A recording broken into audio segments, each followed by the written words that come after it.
ఒక్కసారి కొమ్మూరి గోల్డ్ కి కాల్ చేయండి. తాకట్లో ఉన్న మీ బంగారాన్ని విడిపించి మార్కెట్ ప్రైస్ కి వాళ్ళు కొనుక్కుని మిగతా డబ్బులు మీకు ఇచ్చేస్తారు. హలో ఫ్రెండ్స్, భారత మాతాకి జై.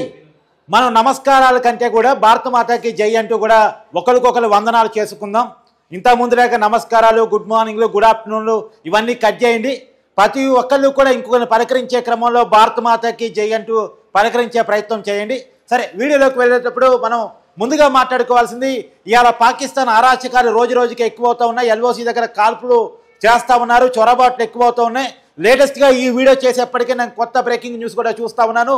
పంజాబ్ దగ్గర గురుదాస్పూర్ ఏరియాలో ఒక పాకిస్తాన్ చొరబాటు దారుణ్ణి భారత సైనికులు పట్టుకున్నట్టు కూడా తెలుస్తూ ఉంది. అంటే చొరబాట్ల కోసం పాకిస్తాన్ ట్రై చేస్తూ ఉంది. ఇక్కడికి వాళ్ళ పౌరుల్ని పంపించి ఏదో ఒక రకమైన విధ్వంసాన్ని క్రియేట్ చేయడానికి పాకిస్తాన్ ప్రయత్నం చేస్తుంది అన్నటువంటి వార్తలు మనకు అంతా ఉన్నాయి. నిన్న కూడా కాశ్మీర్లో 5 IMD బాంబులు పట్టుకోవడం మనం చూసాం. అంటే పాకిస్తాన్ ఇప్పటికీ కూడా భారతదేశంలో ఉగ్రదాడికి ప్రేరేపణ జరుగుతుంది అనేటువంటిది చాలా క్లియర్ కట్గా అర్థమవుతున్న విషయం. ఇంకో పక్క ఉగ్రవాదుల కోసం వేట జరుగుతుంది. ఎక్కడైతే కాశ్మీరులో 28 మంది భారతీయుని పొట్టన పెట్టుకున్నారో ఆ నలుగురు ఉగ్రవాదుల కోసం కాశ్మీరు దట్టమైన అడవుల్లో ఎత్తైనటువంటి ప్రదేశాల్లో వాళ్ళ కోసం అన్వేషణ కొనసాగుతుంది, కూంబింగ్ నడుస్తూ ఉంది. ఇంకొక పక్కన భారతదేశానికి ప్రపంచవ్యాప్తంగా మద్దతు దొరుకుతూ ఉంది. నిన్నే మనం చూసాం, రష్యా అధ్యక్షుడు పుతిన్ భారతదేశానికి అవుట్ అండ్ రైట్ సపోర్ట్ చేశారు. 250 కోట్ల రూపాయల విలువైనటువంటి ఆయుధాలను కూడా భారత్కి సప్లై చేయబోతున్నట్టు ఇప్పటికే పుతిన్ ప్రకటించారు. చాలా క్లియర్గా రష్యా మనతో ఉంది, ఏం డౌట్ లేదు. అవుట్ అండ్ రైట్గా ఎలాంటి మీడియేషన్ లేకుండా, డీవియేషన్ లేకుండా అవుట్ అండ్ రైట్గా రష్యా మనకు మద్దతు ప్రకటించింది. యుద్ధం అంటూ దిగితే భారత వైమానిక దళాలతో పాటు యుద్ధ విమానాలతో పాటు రష్యా యుద్ధ విమానాలు కూడా మనతో ఉండబోతున్నాయి. మన ఆయుధాలతో పాటు రష్యా ఆయుధాలు కూడా మనతో ఉండబోతున్నాయి పాకిస్తాన్ ఎదుర్కోవడానికి. నిజానికి ఈ ప్రపంచంలో ఎక్కువ ఆయుధ సామాగ్రి కలిగిన దేశం రష్యా. నిజానికి సోవియట్ రష్యా ఒకప్పుడు, ఇప్పుడు రష్యా. సోవియట్ రష్యాని అంతమొందించే దానికోసమే ఈ ఉగ్రవాదం అనేది ఏర్పడింది. అందుకే ఉగ్రవాదం మీద రష్యాకి చాలా కోపం, చాలా అంటే చాలా కోపం. ప్రత్యేకించి పాకిస్తాన్ మీద రష్యాకి చాలా కోపం ఉంటుంది. ఎందుకు? మొన్నటి జరిగినటువంటి రష్యా ఉక్రెయిన్ యుద్ధంలో కూడా ఇప్పటికీ జరుగుతూ ఉంది. రష్యా ఉక్రెయిన్ యుద్ధంలో కూడా ఉక్రెయిన్కి పాకిస్తాన్ ఆయుధాలు సప్లై చేసింది. తనకే తింటానికి టికానా లేదు, ఉక్రెయిన్కి ఆయుధాలు సప్లై చేసింది. ఎందుకంటే అమెరికా చేయమన్నది కాబట్టి. ఆ రకంగా ఉంటుంది పాకిస్తాన్ బుద్ధి. కాబట్టి పాకిస్తాన్కి గట్టిగా బుద్ధి చెప్పేదానికోసం రష్యా అధ్యక్షుడు పుతిన్ సిద్ధమైనట్టు తెలుస్తూ ఉంది భారతదేశానికి సహాయం చేయడానికి. గతంలో కూడా మీకు చాలా క్లియర్ చెప్తా, 1972లో పాకిస్తాన్తో యుద్ధం జరిగినప్పుడు మనతో ఉన్న ఏకైక స్నేహితుడు సోవియట్ రష్యా. చాలా నమ్మకమైన స్నేహితుడు. చరిత్రలో మనం నమ్మదగిన స్నేహితుడు ఎవరన్నా ఉన్నారంటే అది రష్యానే. అందుకని రష్యా ఉక్రెయిన్ యుద్ధంలో మనం నిజానికి మనకాడు ఉన్నది బీజేపీ ప్రభుత్వం అయినప్పటికీ కూడా, రష్యాలో ఉంది కొద్దిగా సెమీ లెఫ్టిస్ట్ కమ్యూనిస్ట్ ప్రభుత్వం అయినప్పటికీ కూడా, సైద్ధాంతిక పరమైనటువంటి విభేదాలు ఉన్నప్పటికీ కూడా చారిత్రకంగా వస్తున్న ఫ్రెండ్షిప్ దృష్టిలో పెట్టుకొని రష్యా ఉక్రెయిన్ యుద్ధంలో ప్రపంచంలాగా అమెరికా ఒత్తిడికి మనం తలగకుండా రష్యాతో ఫ్రెండ్షిప్ కంటిన్యూ చేసాం, న్యూట్రల్గా ఉన్నాం. యుద్ధం వద్దని చెప్తూనే రష్యాతో మనకున్న ఫ్రెండ్షిప్ని చాలా బలంగా ఉంచుకున్నాం. రష్యాతో వాణిజ్య సంబంధాలు తెంచుకోవాలని అమెరికా ఒత్తిడి చేసుకొచ్చినప్పటికీ కూడా మనం ఎలాంటి వాణిజ్య సంబంధాలని రష్యాతో తెంచుకోలేదు. పైగా రష్యాకి సంబంధించిన ఆయిల్ని మనం ఎక్కువ కొనుగోలు చేసాం. దానివల్ల మనకు కూడా బెనిఫిట్ అయింది. చాలా చౌకగా చమురు మనకి దొరికింది రష్యా ఫలితంగా ఆ రష్యా ఉక్రెయిన్ యుద్ధంలో. కాబట్టి ఏది ఏమైనా చాలా క్లియర్గా రష్యా మనకి నమ్మదగిన మిత్రుడు, రష్యా మనతో ఉంటానికి సిద్ధమయ్యాడు. ఇంకో పక్కన జపాన్ కూడా మనకి మద్దతు ప్రకటించింది. యుద్ధం అంటూ వస్తే పాకిస్తాన్కి బుద్ధి చెప్పేదానికోసం, ఉగ్రవాదులకు బుద్ధి చెప్పేదానికోసం భారత్తో కలిసి నడవటానికి మేము సిద్ధమంటూ కూడా జపాన్ కూడా ఇప్పటికే ప్రకటించింది. కాకపోతే ఇప్పటికే ప్రకటిస్తారు అనుకున్నటువంటి అమెరికా కొద్దిగా సన్నాయి నొక్కులు నొక్కుతూ ఉంది. పాకిస్తాన్ భారత్ సంయమనం పాటించాలని నీతులు చెప్తా ఉంది. ఆ నీతులు చెప్పే వాళ్ళకి మన విదేశాంగ మంత్రి జయరాం శంకర్ కూడా చాలా మంచి కౌంటర్ ఇచ్చారు. మీరు మీ దేశంలో పాటించలేని నీతులు మాకు చెప్పకండి, మీరు మీ దేశంలో పాటించలేని నీతులు మాకు చెప్పకండి అని చెప్పేసి చాలా క్లియర్ కట్గా కౌంటర్ ఇచ్చే ప్రయత్నం చేశారు. అది అమెరికా కావచ్చు, యూరోప్ కావచ్చు, ఎవరైతే సన్నాయి నొక్కులు నొక్కుతున్నారో. ఎందుకంటే ఉగ్రవాదానికి ఒకప్పుడు పన్నింగ్ చేసిన వాళ్ళు, ప్రపంచంలో ఎర్ర జెండా ఎదుగుతుందని చెప్పేసి సోవియట్ రష్యాను కుప్పకూర్చడం కోసం ఆ రోజు ఉగ్రవాదానికి పన్నింగ్ చేసినటువంటి దేశాలు యూరోప్, అమెరికా. మీకు చాలా క్లియర్గా పాకిస్తాన్ డిఫెన్స్ మినిస్టరే చెప్పుకున్నాడు. అవును, అంటే ఇప్పుడు చేసిన తప్పుని తప్పించుకోవడం కోసం, అంటే వర్తమానంలో మాకు ఉగ్రవాదంతో సంబంధం లేదు, కానీ గతంలో ఉండుండేది. గతంలో సోవియట్ యూనియన్ కుప్పగొల్చడం కోసం అమెరికా, యూరప్ ఫండింగ్ చేస్తే మేము ఉగ్రవాదాన్ని పెంచి పోషించిన మాట వాస్తవం అని చెప్పేసి, గతంలో ఉగ్రవాదాన్ని ఎలా పాకిస్తాన్ పెంచి పోషించింది అన్న విషయాన్ని క్లియర్గా పాకిస్తాన్ డిఫెన్స్ మినిస్టర్ ఒప్పుకున్నాడు. అంటే చాలా క్లియర్గా మనం అర్థం చేసుకోవాలి, ఉగ్రవాదానికి పాకిస్తాన్కి సంబంధం ఉంది అన్న విషయాన్ని ఒప్పుకున్నాడు.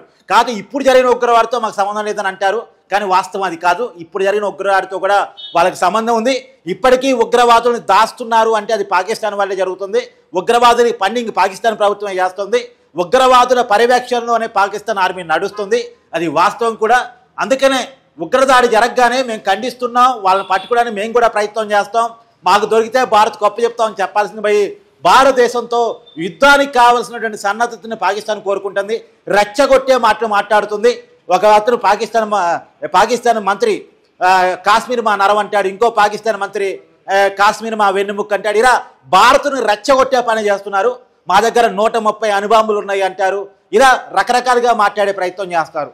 కానీ ఏది ఏమైనా వాస్తవం ఏంటి అంటే పాకిస్తాన్ వాళ్ళ ఇంటర్నల్ ఇష్యూస్లో చాలా బిజీగా ఉంది, చాలా ఇబ్బందికరంగా ఉంది.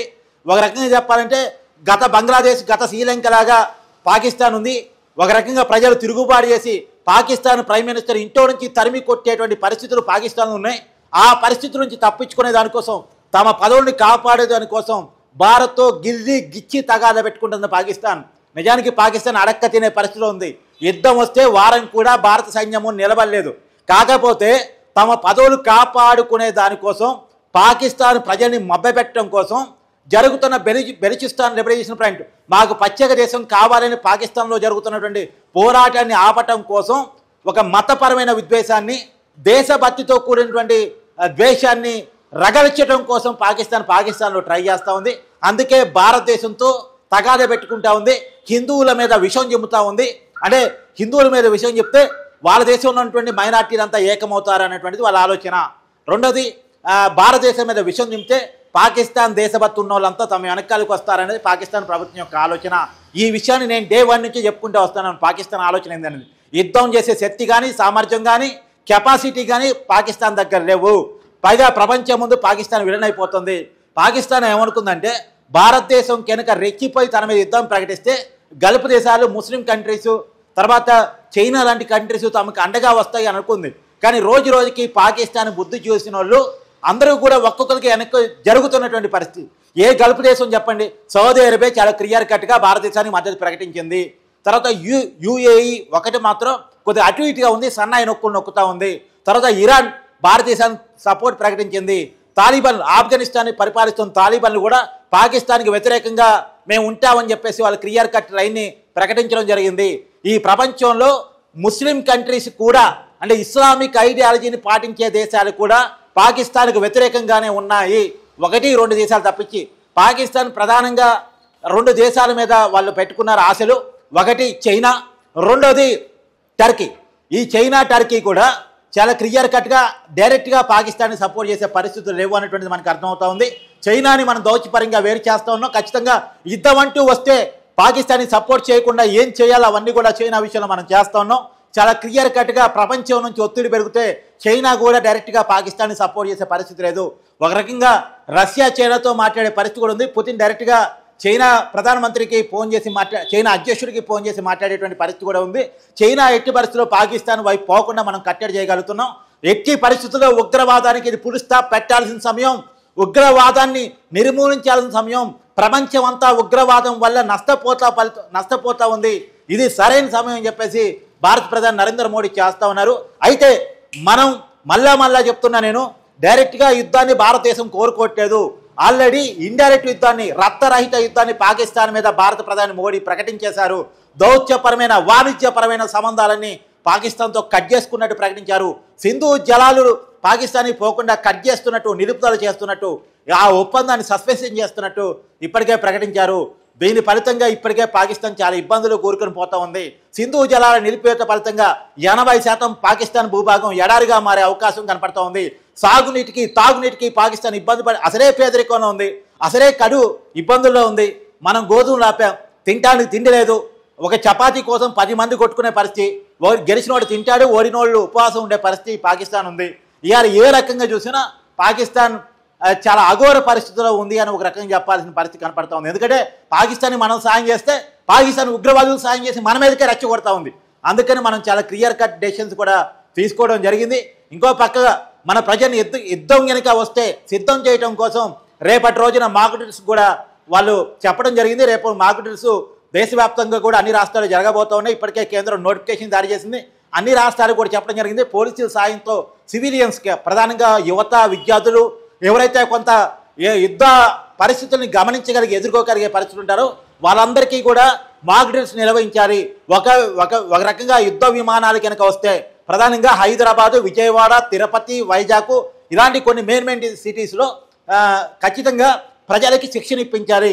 యుద్ధ విమానాలు కనుక దాడి చేస్తే ఎలా తప్పించుకోవాలి, బంకలలో ఎలా దాక్కోవాలి, మన ఆస్తుల్ని ప్రాణాలను ఎలా కాపాడుకోవాలి, ఒక ఇబ్బందికరమైన సిచ్యువేషన్ ఎలా ఎదుర్కోవాలి అనేటువంటిది మన ప్రజలకి భారత ప్రభుత్వం, రాష్ట్ర ప్రభుత్వాల ద్వారా, రాష్ట్ర పోలీసు ద్వారా ట్రైనింగ్ ఇప్పించేటువంటి దాన్ని కూడా రేపటి రోజున చెప్పడం జరిగింది. ఇప్పటికే నోటిఫికేషన్ కూడా జారీ చేసింది.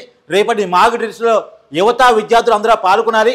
ఇది మనం ఖచ్చితంగా మన దేశభక్తిని చాటుకోవాల్సిన సమయం, మన ఐక్యతను చాటుకోవాల్సిన సమయం. అందరూ కూడా ఎదురుపడ్డప్పుడల్లా నమస్కారాలు చెప్పుకోవడం, గుడ్ మార్నింగ్లు, గుడ్ ఆఫ్టర్నూన్లు, గుడ్ నైట్లు చెప్పుకోవడం అనేది భారత మాతాకి జై అని చెప్పేసి చెప్పుకోండి. దయచేసి ఖచ్చితంగా పాకిస్తాన్ ఒంటరైపోతుంది, యుద్ధం చేయగలిగే పరిస్థితులు లేదు, కేవలం మేకపోత గాంభీర్యాన్ని ప్రదర్శిస్తుంది. పాకిస్తాన్లో ఉన్న ఇంటర్నల్ సిచ్యువేషన్ హ్యాండిల్ చేసుకునే దానికోసం బయట దేశంతో భారతదేశంతో గిచ్చి తగాద పెట్టుకునే ప్రయత్నం చేస్తుంది. చూద్దాం రాబోయే కాలంలో ఏం జరగబోతుంది అనేటువంటి.